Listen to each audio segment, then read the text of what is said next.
नमस्कार दोस्तों, welcome back to my channel. Friends, मैं आप सबका अपने चैनल स्टॉक्स फॉर लाइफ पे बहुत स्वागत करता हूं। Welcome to STFL family. Dear family में सबको पता है कि आज हमें एंटोनी वेस्ट का जो हैंडलिंग सेल आप बोल सकते हैं, उनकी डेब्यूट लिस्टिंग देखने को मिली। दोस्तों, लिस्टिंग तो धमाकेदार थी, लेकिन यस फेल हो गई। बात की जाए, अगर आप एक्सपेक्ट किए कि बीके की तरह मिलेगा बर्गर किंग, बात की जाए दोस्तों हमें मिसेस बेक्टर में क्या देखने को मिला, मैज़ेकॉन में क्या देखने को मिला, कैमखन में, तो उस हिसाब से काफ़ी ठंडी रही। बट दोस्तों, टू बी वेरी ऑनेस्ट, 40% अगर एक दिन में आपकी कमाई होती है, आपको दुख नहीं मनाना चाहिए। इवन दोस्तों, आपको खुशी मनाना चाहिए। सबसे पहले आप सबको मेरे तरफ से हैप्पी न्यू ईयर। तो भाई, एक तरह का हैप्पी न्यू ईयर आपका गिफ्ट है। तो एनी वेज दोस्तों, अब आगे की रणनीति क्या है? क्या इधर पे प्रॉफिट बुक कर लेना चाहिए या फिर लॉन्ग टर्म तक इसको होल्ड करना चाहिए? बहुत सारे मैं कमेंट्स देख रहा था। तो फ्रेंड्स, मैं मार्केट आवर में ही अपना जो डिसीजन है वो रखूंगा, चूंकि टू बी वेरी ऑनेस्ट मैंने तो अप्लाई नहीं किया था, बिकॉज मुझे दोस्तों अदर जगह पे ज़्यादा अपॉर्चुनिटी दिखाई पड़ रही थी। तो आप सबको शुभकामनाएं जिनको मिला। अब करना क्या है दोस्तों, आगे क्या रणनीति हो सकती है? क्या हमें प्रॉफिट बुकिंग कर लेना चाहिए या फिर एंट्री का कौन सा सबसे अच्छा लेवल दिखाई पड़ रहा है, और एट द एंड में क्या पॉसिबिलिटी दिखाई देगी दोस्तों? तो इस वीडियो में वही बात होगी। और बड़े बड़े ब्रोकर्स का क्या कहना है दोस्तों, उसको भी एक बार देखेंगे। चैनल फर्स्ट टाइम दोस्तों तो याद से सब्सक्राइब कर दीजिए, वरना इस तरह की इंपॉर्टेंट नोटिफिकेशन आपसे मिस हो जाएगी। और फ्रेंड्स, आप सबके लिए कुछ है, आप देख सकते हैं कि मेरे चैनल पे आपको फ्री टेक्निकल क्लासेस मिल जाएंगे दोस्तों, फ्री ऑफ कॉस्ट। इन सब का भरपूर फ़ायदा उठाएं। टेक्निकल की बात की जाए दोस्तों, तो बहुत ही इंपॉर्टेंट एक सीरीज़ है दोस्तों, जो मैंने 3 वीडियोस अपलोड करी है, आगे और भी करूँगा। बस जाके इन सब चीज़ को देखें तो intraday positional long term swing trader में आप प्रो बन जाएंगे। Now without any further time, let's begin. Friends, मैंने ओपन किया है मिंट का आर्टिकल। आप देख सकते हैं कि मिंट बहुत ही रेपुटेड एक बिजनेस वेबसाइट है, आपको पता ही है। तो Antony waste handling makes stellar debut list at 38% premium. हमने दोस्तों कल के दिन ही डिस्कस किया था कि हमें 38 से 40% मीन्स 35% से 40% मिलने का अनुमान है, तो वही हमने को देखने को मिला। तो आप देख सकते हैं दोस्तों की बात की जाए, Antony waste handling stock listed means was listed at 436.10, 38.44% premium over its issue price of 315. The 300 crore issue of Municipal Solid Waste Management Company with a price band of 313 to 315 and was subscribed 15 गुना, जहां दोस्तों बहुत ही अच्छे subscription देखने को मिले BK में, vector में। तो उस हिसाब से कंपेरेटिवली बहुत ही कम दिखाई दे रहे हैं। अब दोस्तों बात की जाए, बड़े बड़े जो ब्रोकर है उनका क्या अनुमान है, क्या उनका कमेंट्री है, ये पढ़ना बहुत इंपॉर्टेंट है। तो head of the issue Geojit financial services limited said, issue के पहले दोस्तों इनका मानना क्या है देख सकते हैं। तो आप देख सकते हैं कि 315 जो अपर प्राइस बैंड है, तो उनके अकॉर्डिंग ये था कि वैल्यूएशन जो था कंपनी का अट्रैक्टिव है, considering healthy margins, improving revenue generation and increasing relevance of waste management. आगे दोस्तों मैं आपको इसका बिजनेस मॉडल समझाना चाहता हूं, तभी आपको एक बेटर डिसीजन लेने में थोड़ा सा हेल्प मिलेगा। तो आप देख सकते हैं दोस्तों कि एंटोनी जो waste handling cell limited is one of the top 5 player in Indian municipal solid waste MSW management industry. The company was incorporated in 2001 and undertake MSW and CNT collection and transportation project, MSW processing project and mechanised sweeping projects. तो हम लोग को देखने को मिल रहा है company, तो भैया बात की जाए एमएसडब्ल्यू और बढ़िया बढ़िया जगह पे काम कर रही है। 2001 में इनका इनकॉर्पोरेशन देखने को मिल रहा है। आगे दोस्तों इनका जो रिस्क साइड है इनका, तो अभी तक जो बात की जाए वैल्यूएशन अट्रैक्टिव है, बिजनेस भी ठीक ठाक ही है, लेकिन जो रिस्क है वो भी दोस्तों इन्होंने बताया है कि although we can not ignore the inherited risk in the business model, such as businesses dependent on municipal authorities for a substantial proportion of the revenue.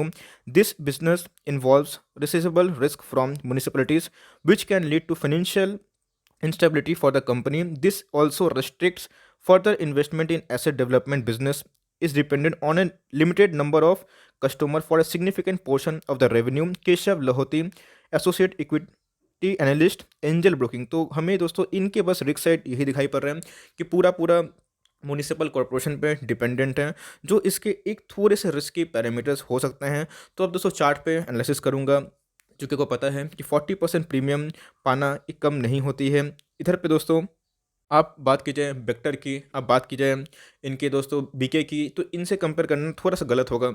इनका बिजनेस मॉडल कम्प्लीटली अलग है और हमें यही देखने को मिला, जो हमें अनुमान था उसी में लिस्टिंग देखने को मिली। तो अब क्या करने की ज़रूरत है? अल्टीमेट दोस्तों करना क्या है, आपको मिल गया तो आपको बहुत शुभकामनाएं, आपको कॉन्ग्रेचुलेशन दोस्तों। लेकिन क्या प्रॉफिट बुक करना सही है? और नहीं करते हैं तो क्या होगा अल्टीमेट? एसएल दोस्तों, स्टॉप लॉस आपको पता है कि बिना एसएल का जो आईपीओ वाला कहानी नहीं करना चाहिए। आपको अच्छे से याद है कि बर्गर किंग में, वेक्टर में क्या हुआ कि भाई बहुत ही वोलेटिलिटी होती है, तो इसीलिए हम लोग को अपने प्रॉफिट को भी प्रोटेक्ट करना चाहिए। तो क्या होंगे अल्टीमेट प्रॉफिट बुक का लेवल, चलिए उसको डिस्कस करते हैं। और क्या होगा दोस्तों बेस्ट बाइंग लेवल? तो एज़ ऑफ़ नाउ जब मैं वीडियो को बना रहा हूँ, शूट कर रहा हूँ, पहले वीडियो बनेगी, फिर एडिट होगी, उसके बाद अपलोड होगी, तो भाई तो टाइम लग जाएगा, तो प्राइस चेंज भी हो सकता है। तो 45% दिखाई पड़ रहा है, 59.75 दिखाई पड़ रहा है। अभी की बात की जाए तो बायर्स देख सकते हैं दोस्तों, ये बायर्स है आपके और ये यहाँ पे सेलर्स दिखाई पड़ रहे हैं। एक चीज़ जो मैंने नोटिस किया, बात की जाए ओपन होते ही 489 तक गया, जहाँ पे दूसरे आईपीओस में बहुत ज़्यादा वोलेटाइल था। ऐसा क्यों? तो भाई वोलेटिलिटी कम इसलिए है बिकॉज़ वॉल्यूम दोस्तों उतने ज़्यादा दिखाई नहीं पड़ रहे हैं।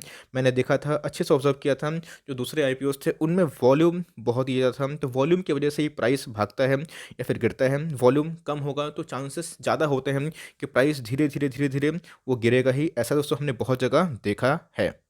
ओके नाउ दोस्तों, तो हमें वन डे का चार्ट में कुछ समझ में नहीं आएगा, बस एक ही कैंडल है, आपको पता है कि आज ही लिस्टिंग हुई, तो हमारे पास ज़्यादा डेटा अवेलेबल नहीं है।